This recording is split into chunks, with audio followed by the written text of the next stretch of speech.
Hello students, welcome है आपका अपने यूट्यूब चैनल पे। शिफ्ट 3 के क्वेश्चंस देखते हैं। 10 मार्च राष्ट्रीय हरित अधिकरण की स्थापना कब हुई थी? इन 2010 में आपकी ये स्थापना हुई थी। किस अधिनियम के तहत?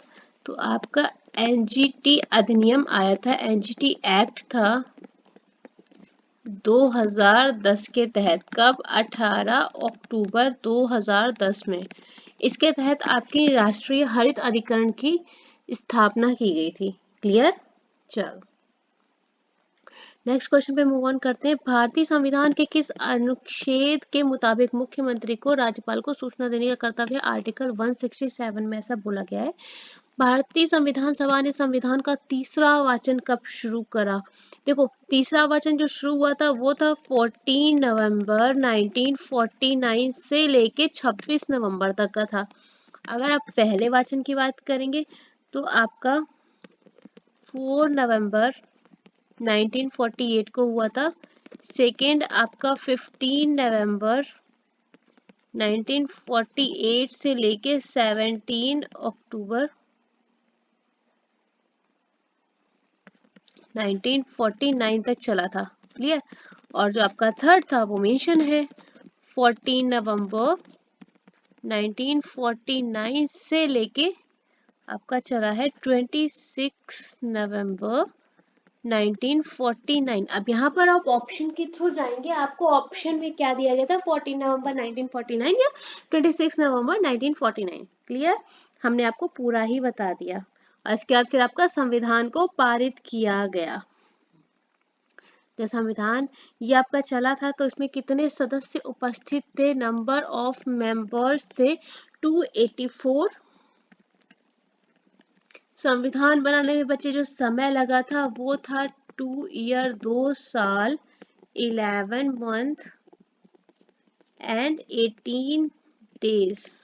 आप समझ सकते हैं कितने ही इम्पोर्टेंट अपना कॉन्स्टिट्यूशन है। नेक्स्ट है, लखनऊ में 1857 के विद्रोह का नेतृत्व किसके द्वारा किया गया था? बेगम हजरत महल जी के द्वारा किया गया था, ऑल्सो नोन एज अवध की बेगम। और दबाया किसने विद्रोह को? कॉलिन कैंपबेल ने। क्लियर? चलो नेक्स्ट हमारे पास क्वेश्चन है, उज्जैन कुंभ मेला किस नदी के तट पर आयोजित किया जाता है? शिप्रा नदी के तट पर आपका ये मेला आयोजित किया जाता है। और उज्जैन है कहाँ हमारा? मध्य प्रदेश में। क्लियर? चलो जो आपका कुंभ मेला है ये बताओ। पहले कुंभ मेले के बारे में हमने आपको क्या था किन 4 शहरों में लगता है? ये आपको शहर याद होने चाहिए क्योंकि वो आपको ऑप्शन देके पूछ लेगा कि किसमें नहीं लगता है तो आप बता नहीं पाएंगे। प्रयागराज, हरिद्वार, उज्जैन, नासिक। ठीक है, हर 12 साल में 4 बार आयोजित किया जाता है। क्लियर? चलो आगे चलते हैं। नेक्स्ट क्वेश्चन है हमारा, भदौरिया जनजाति किस राज्य में रहती है? मध्य प्रदेश में भी पाई जाती है, राजस्थान, उत्तर प्रदेश। आप चाहेंगे ऑप्शन के थ्रू, आपको वहां पर ऑप्शन में क्या मिला था? पेपा एक हॉर्न पाइप संगीत वाद्य यंत्र है। यूज असम के बिहू उत्सव के दौरान होता है। किससे बना होता है? भैंस के सींग से बना होता है। असम में बिहू गीतों का एक अनिवार्य हिस्सा है। बिहू आपको हम बता चुके हैं बिहू के टाइप। फिर से एक बार देख लो, बिहू में आपका बोहाग बिहू, एक काम करो सही से लिख लो फिर आप गड़बड़ करोगे। फर्स्ट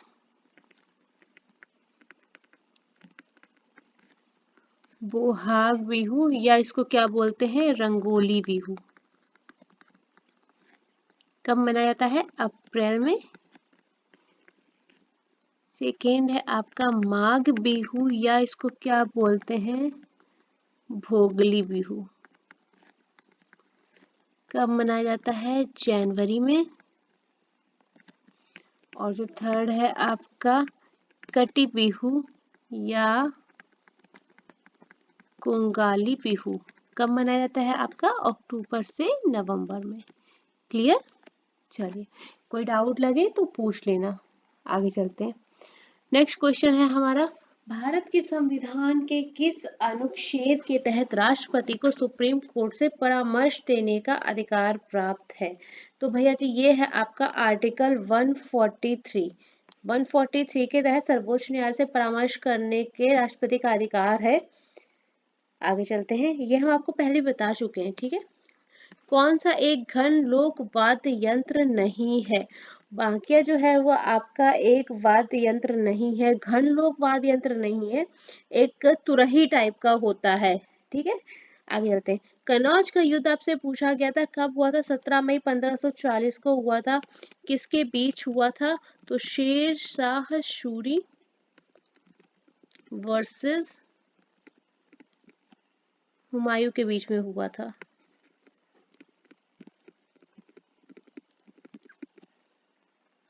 कहाँ पे हुआ था? कन्नौज में हुआ था, ऑल्सो नोन एज बिलग्राम की लड़ाई।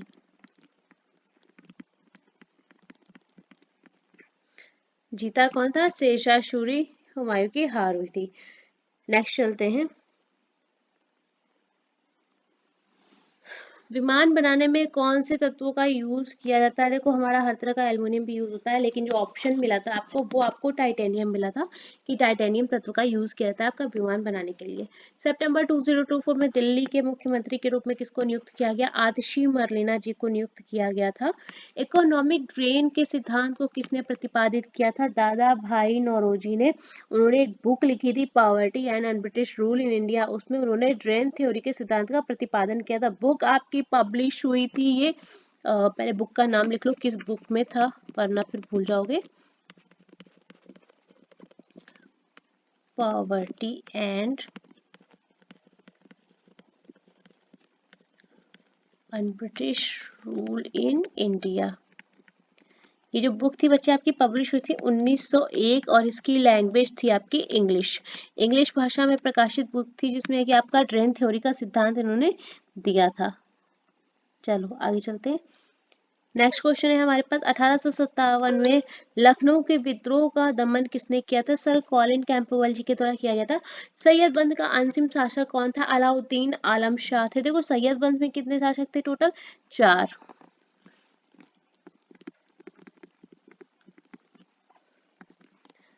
पहले कौन थे? खिज्र खान सैयद। टेन्योर लिखाना पड़ेगा 1414 से 1421 तक। इसकी स्थापना भी बोल जाते थे या संस्थापक भी आप कह सकते हैं, संस्थापक भी किया, संस्थापना भी की थी, ठीक है। चलो नेक्स्ट आपके कौन थे? मुबारक शाह, बेटे किसके थे? खिज्र खान जी के बेटे थे। तीसरे शासक आपके कौन हुए? मोहम्मद शाह।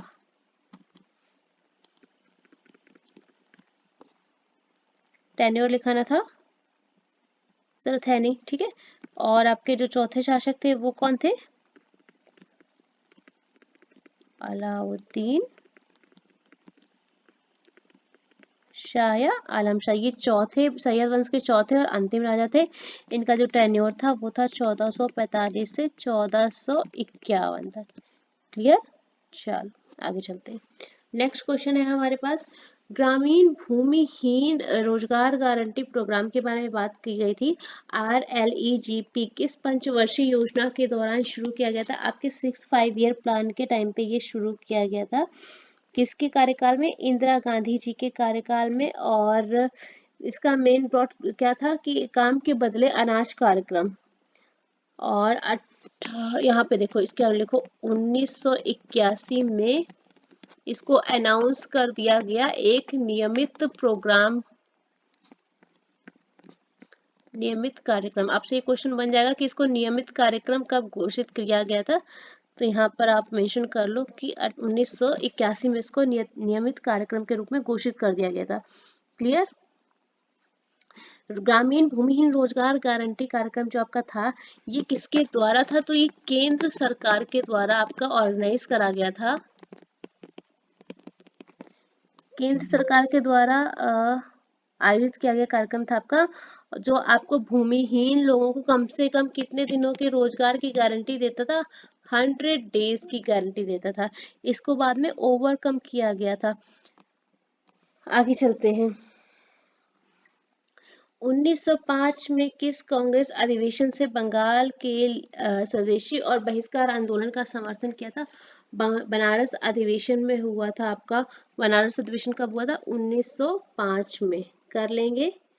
अच्छा, कलकत्ता अधिवेशन कब हुआ था, जरा बताना।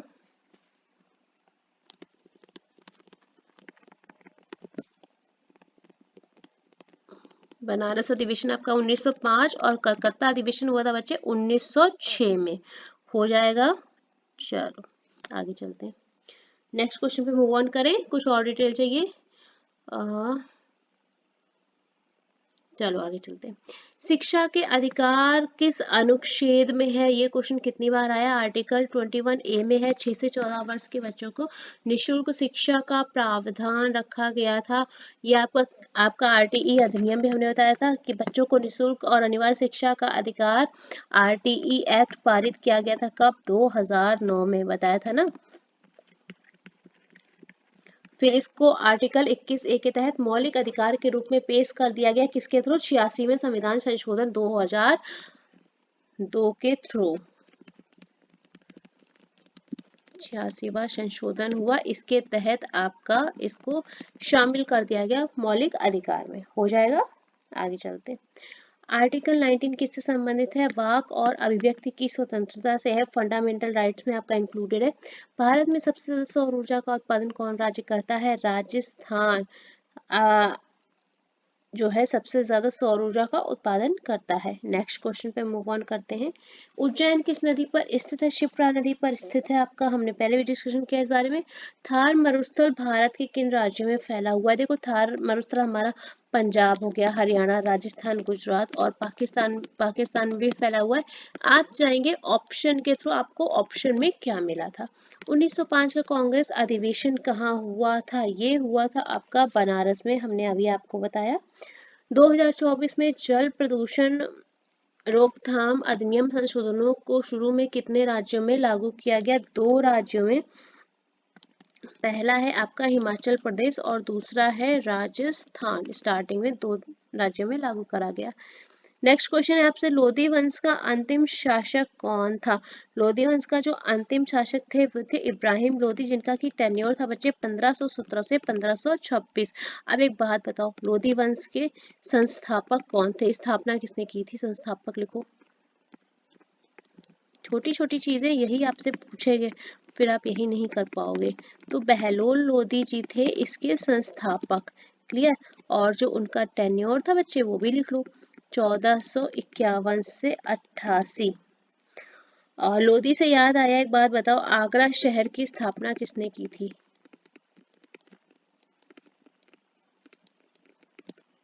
ये स्थापना आपकी की थी सिकंदर लोधी ने।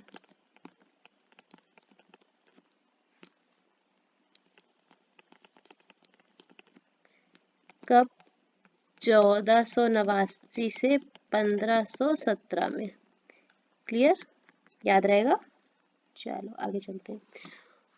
तो वंश जो है वो आपको याद रखने पड़ेंगे कि आपका कौन सा वंश कब आया। जैसे कि आपका गुलाम वंश था वो 84 वर्ष तक था, फिर आपका खिलजी वंश आया, फिर आपका तुगलक वंश आया, फिर सैयद वंश आया, लोधी वंश। लिखाऊं क्या? लिखो। अच्छा, एक बार लिखा देते हैं। एक साइड लिखो वंश, टाइम पीरियड। पहले आपका कौन सा वंश था? गुलाम वंश, जिसने आपका 84 वर्ष तक शासन किया था। टेन्योर था 1206 से लेके 1290 तक। क्लियर। फिर आपका दूसरा वंश आता है खिलजी वंश। शॉर्ट में लिख रहे हैं, हर एक शब्द नहीं लिखेंगे हम। जिसका कि टेन्योर था आपका 30 ईयर, 1290 से लेके 1320 तक। खिलजी वंश भैया सबसे कम समय तक शासन किया था इन्होंने, इसलिए इस चीज को ध्यान रखना। आपसे ऐसे पूछ लेगा कि सबसे कम शासन करने वाला वंश कौन सा था, तो आपका आंसर हो जाएगा खिलजी वंश। क्लियर। थर्ड आपका आएगा फिर तुगलक वंश। तुगलक वंश का जो समय था वो था 94 ईयर। इन्होंने सबसे ज्यादा लंबे समय तक शासन किया था, और ये भी पूछ लेता है किस वंश ने सबसे ज्यादा लंबे समय तक शासन किया, तो आपका तुगलक वंश आ जाएगा। और the tenure is 1320 to 1414। Clear, ये सब ईस्वी में चल रहा है। नेक्स्ट आपका आया था फोर्थ फिर सैयद वंश। जैसे कि आपका टेन्योर था 36 ईयर एंड 1414 से शुरू होके 1450 पे एंड हो गया था। क्लियर, चलो 1414 है ये। सैयद वंश के बाद बच्चे आपका क्या आ जाएगा, लोधी वंश, जो हो जाएगा आपका 75 ईयर, और ये हो जाएगा 1451 से लेके 1526 तक। क्लियर, अच्छे समझ में आया। हमने आपको वंश लिखा दिया, उनका जो टेन्योर था, पीरियोडिक टाइम था, वो लिखा दिया। सबसे कम टाइम में शासन किया आपका खिलजी वंश ने, और सबसे अधिक किसने किया, तुगलक वंश ने। क्लियर, चलो आगे चले। आर्टिकल 163 जो है किससे संबंधित है, आपसे पूछा गया था। तो आर्टिकल 163 जो है वो राज्यपाल को सहायता देने, सलाह देने के लिए मंत्री परिषद का गठन करता है, या मुख्यमंत्रियों के साथ मंत्रियों की एक परिषद की जाएगी। इस तरह का आपको ऑप्शन मिला था, ऑप्शन के थ्रू जाइएगा, हमने आपको वैसे बता दिया है। भाग 6 में आता है, आपका पार्ट हो जाएगा ये 6। राष्ट्रीय ग्रामीण स्वास्थ्य मिशन जो है किस पंचवर्षीय योजना में शुरू किया गया था, 11वीं पंचवर्षीय योजना में शुरू किया गया था। यह आपने पढ़ा होगा, NRHM। शुरुआत कब हुई थी, देखो जब भी आप कोई क्वेश्चन पढ़ते हो मैं आपको हमेशा बोलती हूँ, जैसे आपके दिमाग में आया राष्ट्रीय ग्रामीण स्वास्थ्य मिशन, दिमाग में तुरंत आना चाहिए कि शुरू हुआ कब था। तो 12 अप्रैल 2005 को शुरू होता। बहुत ही जो खास चीजें बच्चे वो तो आपको पढ़नी पड़ेंगी, है ना। खास चीजें भी छोड़ दोगे ना तो थोड़ी सी प्रॉब्लम हो जाएगी। अब जब ये आया तो मेरा दिमाग बोलता है भैया ये आया तो किस मंत्रालय के द्वारा शुरू की गई थी।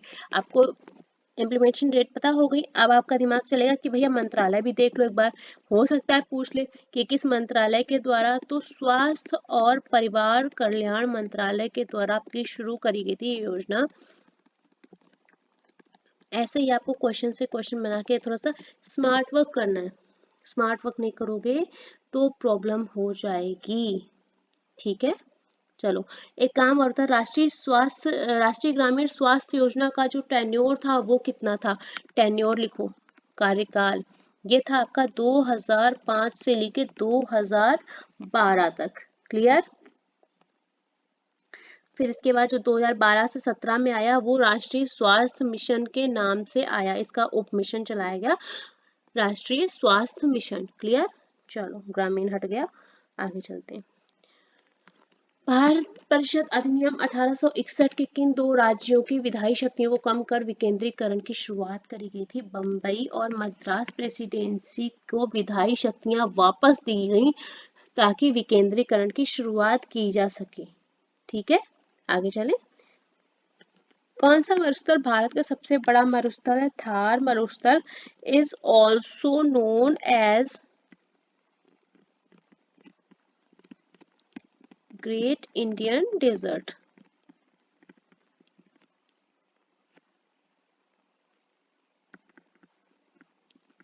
सबसे बड़ा रेगिस्तान है। आगे चलते हैं। बालू टिब्बा किसे कहते हैं, तो मरुस्थलों या रेतीले प्रदेशों में पवन के द्वारा बालू या रेत के निक्षेप से निर्मित जो टीला होता है उसको टिब्बा बोलते हैं। क्लियर, चलो इसकी आकृति जो होती है चंद्रमा के समान होती है। चलो, राष्ट्रपति किस अनुच्छेद के तहत सर्वोच्च न्यायालय से सलाह ले सकते हैं, आपका आर्टिकल है 143। 143 के तहत भारत के सर्वोच्च न्यायालय से राष्ट्रपति जी सलाह ले सकते हैं, वो सलाह लेने के लिए स्वतंत्र हैं। कन्नुआ त्योहार जो होता है कनुप्पा बोला जाता है, मकर संक्रांति के किस दिन मनाया जाता है, मकर संक्रांति के तीसरे दिन। कहाँ कहाँ मनाया जाता है, आंध्र प्रदेश में भी और तेलंगाना में भी। आपको ऑप्शन में स्टेट तो खैर दिया ही नहीं था, केवल यही पूछा था कि किस दिन मनाया जाता है, तो तीसरे दिन मनाया जाता है। आगे चलते।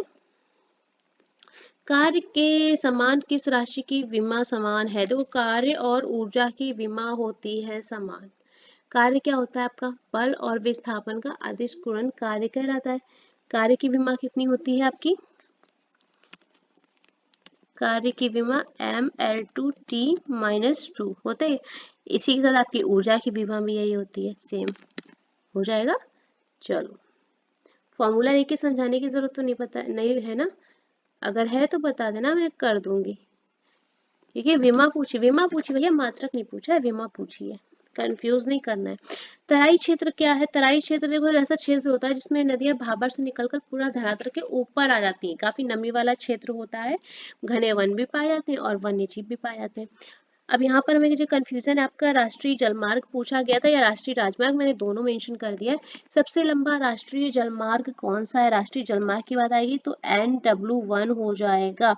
कहाँ से कहाँ तक का? तो हल्दिया से इलाहाबाद तक का हो जाएगा। भारत का सबसे लंबा राष्ट्रीय मार्ग, या इसे जाना जाता है किस नाम से भी? गंगा भागीरथी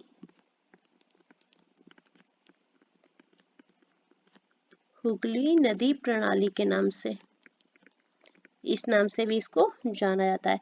इसकी जो बचे टोटल लेंथ है वो है 1620 किलोमीटर, और किन राज्यों से होकर गुजरता है ये भी लिख लो, आपका उत्तर प्रदेश, बिहार, झारखंड और पश्चिम बंगाल से होकर आपका NW1 गुजरता है। ठीक है, चलो नेक्स्ट चले।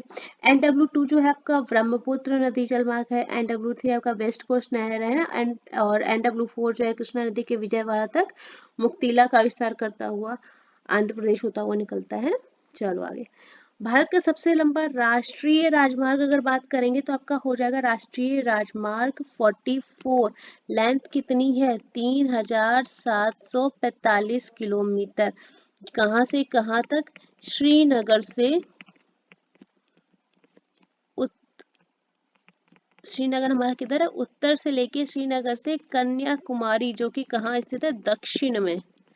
उत्तर से दक्षिण जाता है भैया, श्रीनगर से कन्याकुमारी। कितने राज्यों को जोड़ता है? 11 राज्यों को जोड़ता है, 30 शहरों को जोड़ता है। ठीक है, चलो। हाँ चलो, इम्पोर्टेंट चीजें जो थी मुझे लगता है मैंने आपको बता दी। एक क्वेश्चन बच्चे आपका बुक से रिलेटेड था कुछ, अभी बुक का नाम मुझे याद नहीं है, कुछ काफी ऐसे करके कुछ आया था शायद, एक बार कंफर्म करना अगर किसी बच्चे का एग्जाम रहा तो। एक क्वेश्चन बच्चे आपका चंद्रयान 4 से रिलेटेड था, कितनी महिलाओं को 2024 में पद्म पुरस्कार मिला? देखो यहाँ पर मुझे कंफर्म नहीं, टोटल जो हमारा पद्म है, पद्म में मैंने सारे मिक्स कर दिए हैं, श्री और पद्म भूषण और पद्म विभूषण भी। तो टोटल हमारी 30 महिलाओं को मिला जुला के सारे अवार्ड मिले। अब अलग अलग पूछा था क्या कि कितनी महिलाओं को पद्म श्री मिले, कितनी महिलाओं को पद्म भूषण मिला, तो एक बार इसको रीड कर लेना। मैंने आपको टोटल इंक्लूड कर दिया है कि जो पद्म अवार्ड थे ऑल कैटेगरीज में, कि पद्म श्री और पद्म भूषण और पद्म विभूषण, वो टोटल उसमें 30 महिलाएं शामिल थी आपकी, पुरुष भी थे लेकिन महिलाओं की संख्या पूछी तो टोटल 30 थी। अलग अलग एक बार आप ये देख लेना कि किसमें किसको कितना पद्मश्री मिला, वो मैंने मेंशन नहीं किया है आपको। भारतीय सेना की टुकड़ी ने लामीटिए था 2024 अभ्यास था किस देश के साथ किया था? तो सेशल्स रक्षा बलों के साथ हुआ था, SDF के साथ। 24-25 के बजट में राजकोषीय घाटा पूछा गया था, कितना प्रतिशत था? 4.9% आपका राजकोषीय घाटा था बच्चे 24-25 के बजट में। क्लियर? तो इतने क्वेश्चन हमें मिले, 10 के सारे क्वेश्चन हमने करवा दिए 10 मार्च के। थोड़ा सा क्वेश्चन आपको शिफ्ट 1 शिफ्ट 2 का इधर उधर मिल सकता है, बट कोशिश यही थी कि आपको जितने क्वेश्चन है सारे प्रोवाइड करा दिए जाए। तो ये हो गया है, 11 और 12 का बचा हुआ है, लेकिन हम पहले आज के एग्जाम पर फोकस करेंगे क्योंकि आज 17 तारीख को एग्जाम है ना आपका, इसलिए पहले 17 वाले आपका प्रोवाइड करेंगे, इसके बाद हम लोग 11-12 वाले भी एग्जाम को देख लेंगे। क्लियर? बहुत ज्यादा नहीं बचा, 6 शिफ्ट है, हो जाएगी आराम से, कोई दिक्कत वाली बात नहीं है। 17 का आज पेपर है, शिफ्ट 1 हम आपको कुछ ही देर में अपलोड कराएंगे, तब तक के लिए आप लोग साथ में बने रहिएगा।